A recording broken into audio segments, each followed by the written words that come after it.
profiter de cette occasion pour s'approcher du garçon. Alors elle s'inscrit immédiatement pour l'entretien. Jenny excelle le plus dans l'enseignement de la musique. Finalement elle réussit à terminer son intégration et devient l'enseignante de la classe du garçon. Ensuite Jenny apprend que le garçon n'a pas de mère depuis son enfance. Il vit seulement avec son père. Jenny s'occupe de lui avec beaucoup d'attention, laissant le garçon ressentir une chaleur qu'il n'a jamais eue. Mais cela provoque l'aversion de son père. Il vient activement à l'école rencontrer Jenny et exprime que son fils ne parle généralement pas des enseignants. Mais récemment il mentionne toujours le nom de Jenny. Voyant que son père devient méfiant envers elle, Jenny doit immédiatement détourner son attention.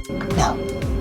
I knew I'd take music workshops. Jenny veut cultiver le talent musical du garçon, mais le père pense que c'est une perte de temps. Alors il refuse directement la suggestion de Jenny. Jenny ne veut pas perdre facilement cette opportunité. Le soir elle vient directement chez le garçon. Sans attendre qu'il refuse, Jenny entre directement. Le père du garçon se sent paniqué, se dépêche d'observer les alentours s'il y a quelqu'un. À ce moment Jenny est déjà entrée dans la chambre du garçon, voit son fils jouer du piano avec application. Le père n'insiste plus pour enquêter. Jenny, après observation, découvre qu'il manque des photos du garçon quand il était petit dans la maison. Même le garçon lui-même ne connaît pas la raison. Il suppose que c'est peut-être parce que le travail de papa change constamment, causant des déménagements fréquents qui ont fait perdre les photos. Mais Jenny, après l'avoir écouté, ne pense pas ainsi. Elle pense que les choses ne sont pas si simples. Ensuite Jenny entre dans la salle de bain. Peut-être peut-elle trouver de nouvelles découvertes ici. Quand elle prend la brosse à dents du garçon, elle recule. Jenny prévoit d'utiliser cela pour un test de paternité, mais s'inquiète de détruire l'atmosphère actuelle. Juste quand elle se sent hésitante, le père du garçon arrive. Il sort de l'argent liquide et dit à Jenny que c'est fini pour aujourd'hui, et qu'elle ne doit plus jamais venir